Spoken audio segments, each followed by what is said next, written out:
is really shutting out the rest of the world and connecting with the divine. Mm. That's it. It's communing with the divine. Now, the Bible and the scriptures are a tool or a conduit to the divine. And so it is an ideal thing to utilize when you shut the world out and are communicating or communing with the divine. So the whole idea is to take time just for this specific activity. Now, that is important because this meditation that we talk about and the scriptures together are like fuel to our soul. Just like you need to stop at the gas station and fill up your car with petrol so that it can go, Right. it's the same way that we need to meditate and commune with the divine, with God, in order that our souls may be renewed and we're able to show up in the world the best version of ourselves. Yeah. So that's usually done or best done in the silence of the early morning or the silence of the evening before you go to bed. Yeah, you cannot meditate in chaos and confusion and noise and television and radio. It is best done in the silence, right? Because as I always say to people, prayer is asking, meditation is listening. So when we're communing with the divine, there are going to be moments when we will get insights, especially if we are studying the scriptures. And this is why some people say when they are reading the scriptures, they get insights that other people just reading the scriptures would not get because they are in a meditative state. They're in the silence as they're processing and integrating the word of God. So in the silence, because Yes. I was going to ask you, is meditating simply repeating scriptures, or is it, so Okay. repeating lines? But when you said meditating is about listening, so there's a lot of no talking. No talking, just being very still, being very quiet. Now, there are persons who meditate in silence with no scriptures, right? And there are some people who find it difficult to go into a truly meditative state. They're Yeah. easily distracted. And so there are guided meditations to Ah, help to guide people, tell them to be still and to take a deep breath and to focus on, different things that relax them. So, for example, some people, when they give a guided meditation, they'll say, take a deep breath and imagine you're walking along a beautiful sandy shore with the warm sand beneath your feet and the blue skies above and the waves gently caressing the shores. yeah, You can see how those words and the visuals would make one more relaxed. yeah. It certainly You would can stop see, you in your tracks a little bit. So, okay, focus on. right? Yeah. So, as a rule, most people um, are required to get into a relaxed state before they go into the meditative state. So, it really requires quiet, Hmm. it requires a comfortable place where you will not be disturbed. Yes. And Yeah. then you have the choice between whether you want to do a guided meditation or you wish to do a silent meditation after you have read the scriptures. So you've read the scriptures and now you're going to go into a place where you're going to integrate it and process it and, you know, get some understanding through your commune with God as to what those scriptures mean. In your experience, Doc, what prevents people from practicing regular bouts of meditation, meditating? Can you repeat the question? What in your experience, what prevents people from doing this on a regular basis? I think it's just the busyness of society. Most people have a commute before they go to work. They have busy schedules. And I'll tell you this from experience. When I used to work in corporate, there would be things that I needed to get done before I go into work. And so I would get up at 4 a.m., which is my time for meditation. And instead of doing my meditation, I would be trying to get ahead of the curve by doing, work that's a little outstanding or work that's overdue or preparing for an 8 o'clock meeting. So I think what is preventing most people from doing regular daily meditation is society and the busyness of society. Also, some people tend to think, I have a job, I'm married, I have children. Those are the important things in my life. And Yeah, so they put meditation and prayer, to the back burner, not knowing that the meditation and prayer is the fuel that has gotten them there in the first place. Yeah. yeah. How do What I I, go on? Go on. pardon? Go ahead. I think I interrupted you. You're gonna finish your Right. So what happens is that people tend to put the meditation to the side, but they don't put prayer to the side because prayer is the asking. mm-hmm. Yeah. And they're always asking. So we've now evolved into a culture where we spend more time praying to God to give us this or give us that, grant us this or grant us that. When if we were meditating more and listening more, reading our scriptures and meditating on the scriptures, then we would get so much more insight in how we should solution some of the problems that are affecting us, that we would never get into crisis stage and have to be constantly asking, asking, asking, asking. So I think it's important for everyone listening to see how they can balance out prayer and meditation because they're equally important, you know? How does one? And so, if I listen to what you're saying and if I agree, like I get up at 4, I Yes, do or 4:30, 4:35. yes, Um, I do have a little bit of time. Usually, I'm getting up that early and then I'm trying to get to the gym and then I'm, you know, trying to figure work. Yeah, sometimes I do get up and try to finish off some work as you said yes. day, but And so, I get some time to read my Bible, yes, pray. yes, Sometimes I'm praying when I'm in the car heading to the gym. yes, But your point is the praying is the asking, and yes, and the meditating is the listening. So if I'm yes, already kind of doing a lot of that, you probably would say to me, maybe in the evening you meditate again, and this well you meditate, and this one is yes, the listening. yes. That's Um, fine. That's perfectly fine. right. So that's me having some kind of routine already. How do I start if I never had any routine? And I'm listening to you now and I'm thinking, wow, I really want to create some more balance in my life. Maybe I think I it's all wrong. How do I start? I would definitely start with getting up 45 minutes earlier. So you're basically adding 45 minutes more to your day. Now, there's a reason why I always recommend that we do meditation in the morning. It's because our brain waves are slower in the morning. It's in alpha, and that is the closest state to commune with God. So by the time we drink our coffees and get to work or get into our cars and start into traffic, our brain waves are already, you know, very erratic and very, busy. Our mind is busy.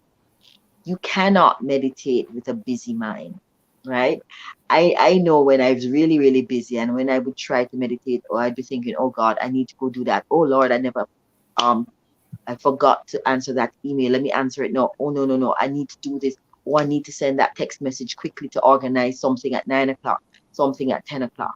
Yeah. Mhm. So I think it's important, I would suggest that you wake up a little earlier and do that meditation, right? Because you can pray, as you said, in the car, Right. but you cannot meditate in the car. I You can't. can pray at lunch hour, but it's difficult to meditate at lunch hour. So I definitely recommend um, doing your little meditation early in the morning, just on waking, or in the evening, just before going to sleep. Because again, in the evening, the brain wave starts to slow down as your body relaxes. Yeah. Okay. So it's Are very there important.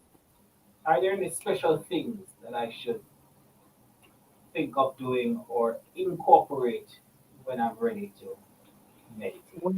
Well, when I am meditating, I take some deep breaths. The reason being, when you take deep breaths, you sort of send a signal to the brain that it's okay to relax. Mhm. Meditation is scientifically shown to reduce blood pressure, reduce your heart rate, and reduce a lot of your hormonal secretions. So it makes you a little bit more balanced physically, chemically, right? So what I would recommend that you do in starting meditation is to take some deep breaths and to relax. So find a comfortable space, take some deep breaths. I normally do my deep breaths in counts of four. So I breathe in for four. So I go in, two, three, four. Hold the breath, two, three, four, and exhale, two, three, four. And I do that about 5 times, and immediately the brain is ready for going into that deep meditative space, because the breath is our communion with God. The breath is what God gave us. Yeah. When he formed man, he blew breath into him. So just take some deep breaths. It sends a signal to the brain, and immediately the body starts to relax. And then it's easy for you to just be in that silence, knowing that you've shut everything out. I definitely recommend that you close your eyes Right? and you just sit in the silence. Yes. And this is obviously a very good way to relieve stress. Oh, absolutely. It lowers stress levels. So people who meditate are much better able to handle stress, and they are less triggered by stressful situations. So it has many benefits. It helps you with integration and understanding of your scriptures. It helps you to be able to, get insights straight from, you know, the divine. It helps to lower the chemical secretions, fight and flight chemicals. And so it lowers everything, and you are a more balanced person. You won't flare up so easily during stress. You're able to think very clearly and act very quickly. So you are now more guided by God, if you know what I mean, because you're connecting with Him every morning. How long should I meditate? You can meditate for 10 to 15 minutes, it's fine. Because when you sit and set that intention to meditate and you shut everything out, you don't need an hour, 2 hours. You just need 10 to 15 minutes. If you have more time, definitely go for 30 minutes. When I meditate, if I have time, I go for an hour, and it doesn't feel like it's too much. I feel very comfortable. I feel very relaxed. But 10 Mhm. to 15 minutes is sufficient. 1 hour. Okay. Yeah. All right. 1 hour. No, that's I'm that's thinking that's for about people. you're saying that's what you do. I do Um, that occasionally. I would do a 1 hour maybe twice per week. But for the okay. most part, I do 10 to 15 minutes daily. Well, and it seems like, based on what you're saying, learning to meditate doesn't seem that difficult. It just requires some discipline. Discipline, and it Is it? requires, really, if you dedicate that time and say, listen, in this 10 minutes, the thoughts will show up. Oh, I have to do this. Oh, I need to put a load of laundry in. Oh, I need to. You let those thoughts come and then let them go. And then Oh, after a while, the thoughts, well, it's like the thoughts, you set up these shields, so you've closed everything out. but those thoughts want to come penetrate the shield and come in, right? Yeah. But then after a while, they keep bouncing off the shield and then they stop. Okay, so that's kind of how it is. It's not easy, but with practice, like everything else, it becomes easier. So for me now, if someone says close your eyes and take some deep breaths, like in 45 seconds, I'm gone. But so for some people, it takes them a while to get into a deep meditation. Well, I'm glad you said let the thoughts come and then let them go because I am the Yes, type that would sit yes, there, sitting there, saying I'm going to meditate, and then I remember, oh, I need to send those two email or I need to remind somebody, and I probably get up to go do it. yes. What You're you're not saying, supposed to.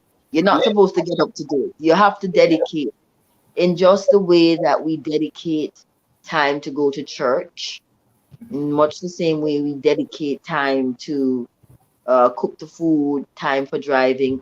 If we dedicate those 15 minutes and say, listen, during these 15 minutes, no matter what happens, I am not budging. Whatever it is, it can wait the 15 minutes until I'm done here communing with God. Thank you so much. Dr. Paula Erla, thank you for walking us through how we can meditate, relieve stress, as you said, handle stressful situations better, Yeah. and all around have the kind of discipline and well-being and sense of Yes. self and presence that Yeah. that in, uh, improves our communion with God and That's helps it. us scripture and That's it. we're more centered. So That's it. thank That's you it. so much, Doc. And as we come out of January and look to the rest of the year, hopefully this is one habit. And even if you never had it as a New Year's resolution, you can incorporate it as a habit That's for an you absolutely wonderful habit to cultivate this year this year. because there's going to be a lot that we will get during meditation. For me, I don't get it during meditation. When I get up and start the day, then lots of solutions just start coming. So it's really just, you being guided by spirit because you've connected to spirit. You're tapped into spirit. So Yeah. spirit walks with you for the rest of the day. Yeah. Amen. Thank you, Doc. How can people find you? Just remind us how we can find you online. Okay. You on So the I'm at Wellness Experience Jamaica. And on Wellness Experience Jamaica, we're mostly talking about foods and herbs and healing, physical ailments. But we also talk a lot about meditation because we recognize that meditation is an integral part of good health and well-being. So you can find me there, Wellness Experience Jamaica on Instagram. fantastic. Okay. All right. Take care, Doc, and we'll talk again soon. Thank you for having me and have a good evening, everybody. Thank you.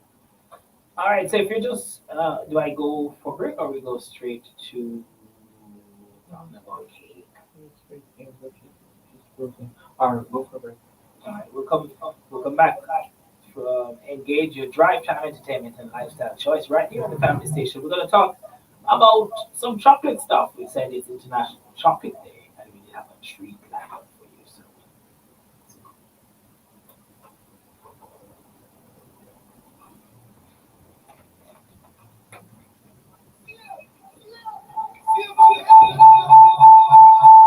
you know, you have something on. I'm hearing an echo in my when I'm speaking, so mine is coming back at me. What's going on? So feedback.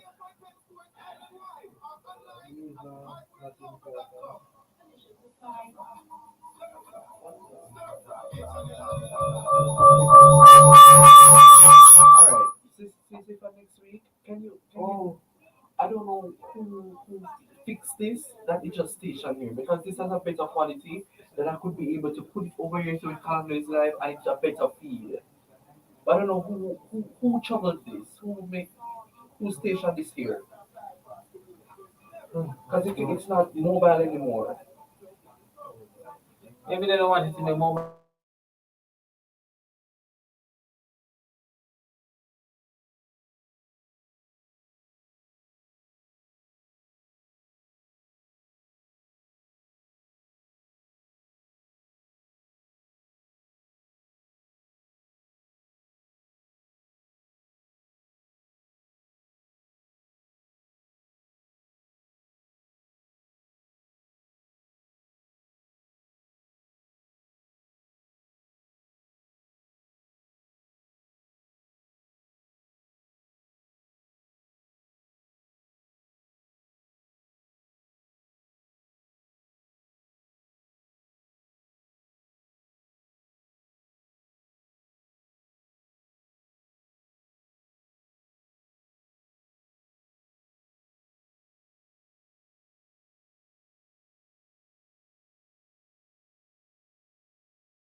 TI.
If you're just joining us, it's time for something scrumptious.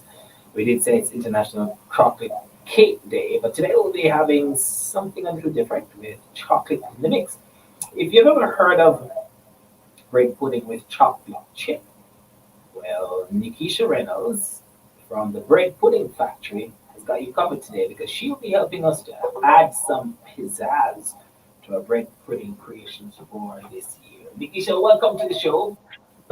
Hello, good evening. Good evening, everyone. Thank you for having me. I want to thank you for this treat that I'm looking at in front of me.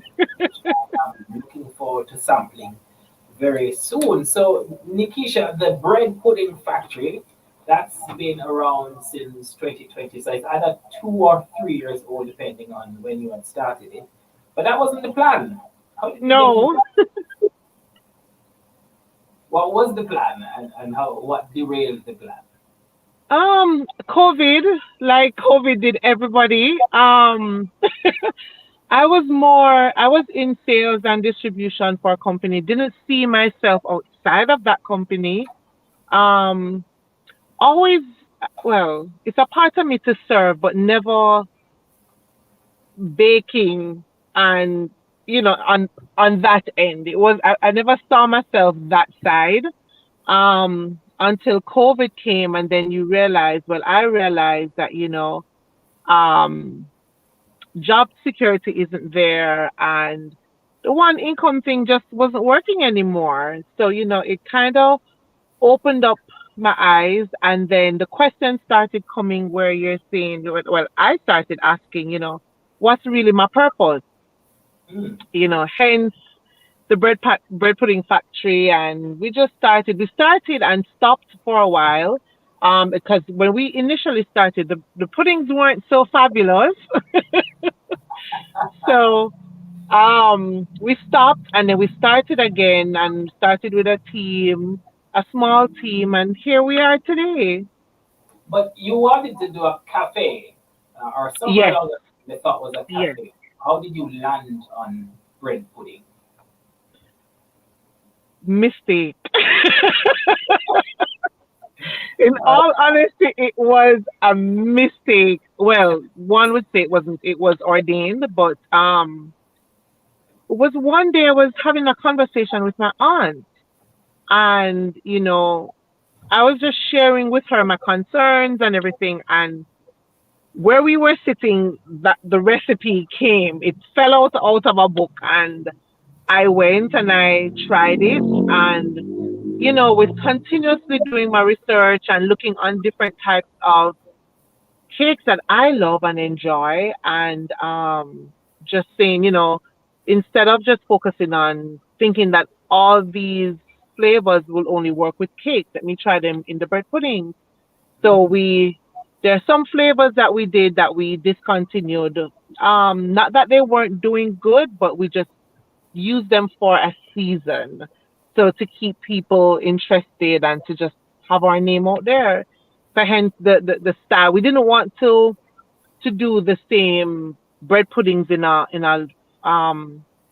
foil pan. We just wanted to be creative and just have different things coming out and slowly building, slowly making our mark in the with the bread pudding factory. And here we are, slowly working towards opening up our cafe, but Oh, we're here and we're building. We're laying the foundation. yeah. Okay, cool. So the cafe is still on the card. Yes. I'm looking at your business card, Hmm. and it lists you as a master baker, but you didn't start. How did you get those skills now, Nikisha? Um, as I said before, that initially I didn't see myself there, but um, by researching and staying up late at night to early morning, seeing different things, testing out different products, and just getting so involved. I mean, there was this sense of excitement, this sense of fulfillment. I would be just just researching and just getting more involved in what's out there and seeing what is out there. It just so I transitioned into a master baker, even though I hate doing cakes. I'm not a master baker where that is concerned. But in my field, with breads and with bread puddings and other little things, I've transitioned. I've grown. I've thanks to YouTube videos, the college, online college. Exactly. I've transitioned. Yes. And so now you have some treats here for us, and we Hmm. talked about International Chocolate Day. And Yes. some of these things, what is this drizzle? Is that condensed milk? Or what is it? Not at all, not at all. Oh, So none of our products we use condensed milk. What you have, so there are two flavors that you have with you this evening.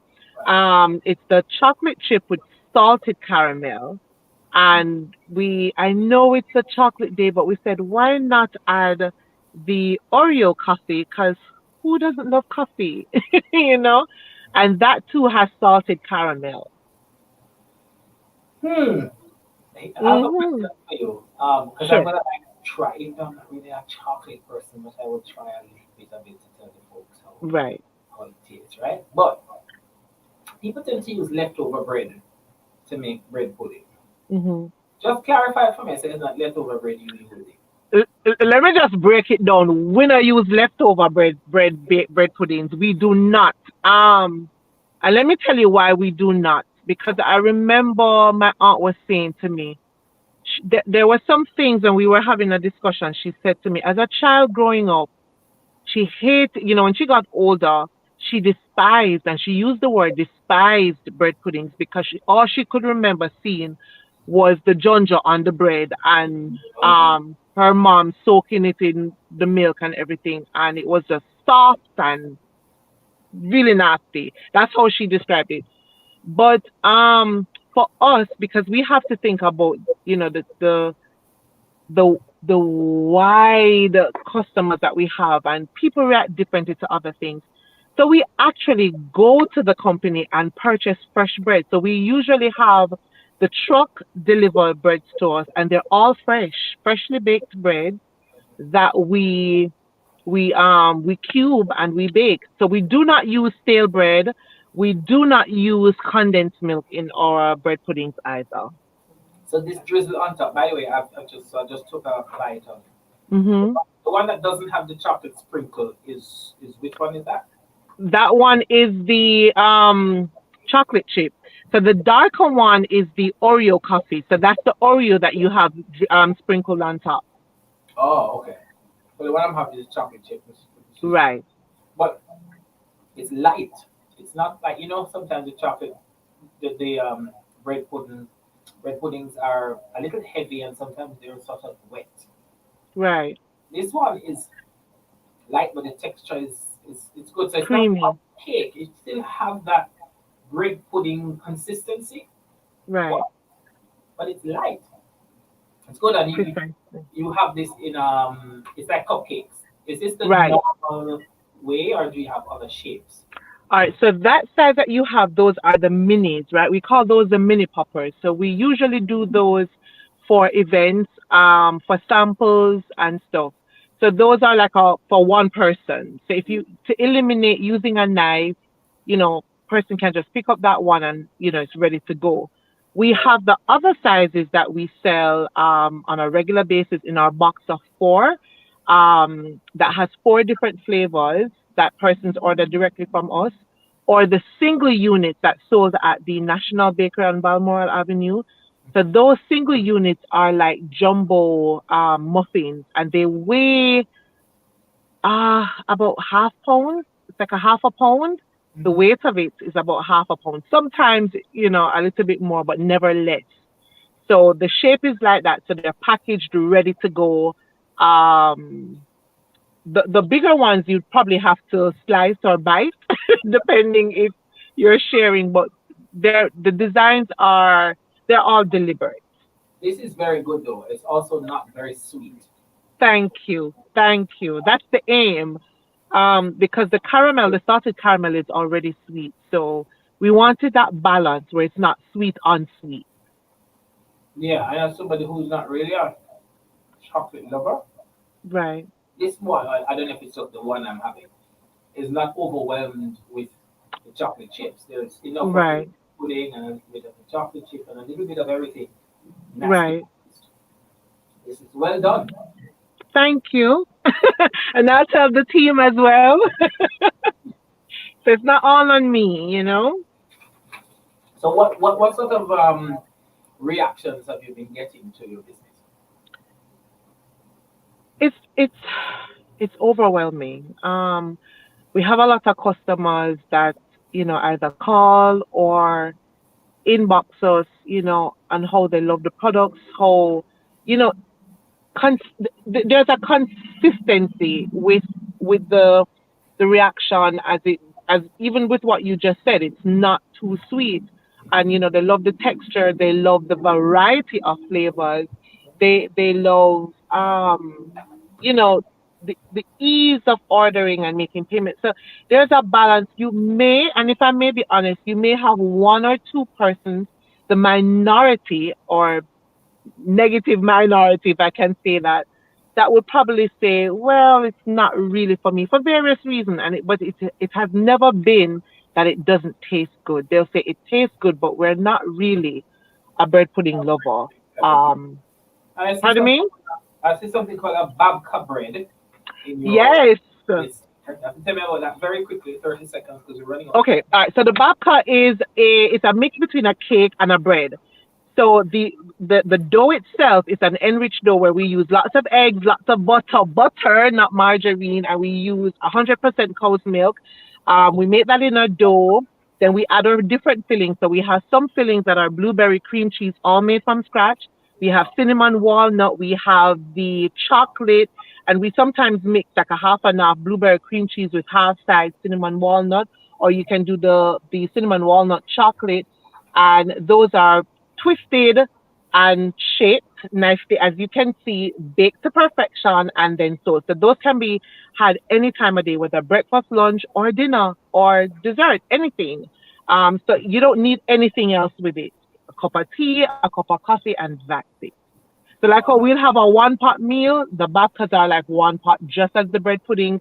We have a lot of our customers that have them for breakfast and even sometimes lunch. Oh, okay. So you look like you're doing some fantastic stuff here at the Bread Pudding Factory, Nikisha. Yes. How can people find you online so that they can come get a taste of all these deliciousness that we are? Right. So we ask them, they can send us a message on Instagram, the Bread Pudding Factory, or even on Facebook. But we ask everybody to come onto Instagram, the Bread Pudding Factory, or we can be contacted via WhatsApp or voice call at 876-508-3154. That's 876-508-3154, or at the National Bakery Outlet on Balmoral Avenue. There are fresh products there every single week, and they have all the flavors. They're packaged single units for only $780, which is amazing. Bread Pudding Factory. I'm following you right now. I just have to Thank you. and take care, Nikisha. Thanks for the treats here, and I hope some folks find you and can enjoy some of this deliciousness that you've shared with us Thank you so today. much. Thank you for the time. Thank you for this opportunity. And we're just looking forward. Thank you, Nikisha. So that's Nikisha Reynolds of the Bread Pudding Factory with some fantastic treats. Quickly tell you the Women Ignite Success Summit started today and will continue tomorrow in AC Marriott. The 2 day event will host thousands of women regionally, some gathered to learn, engage, and grow through the various skills and experiences of Christian ministers. So go check that one out tomorrow. And if you're interested in unleashing your talent, then this is an event for you. So a tree and the concert is an event geared toward putting the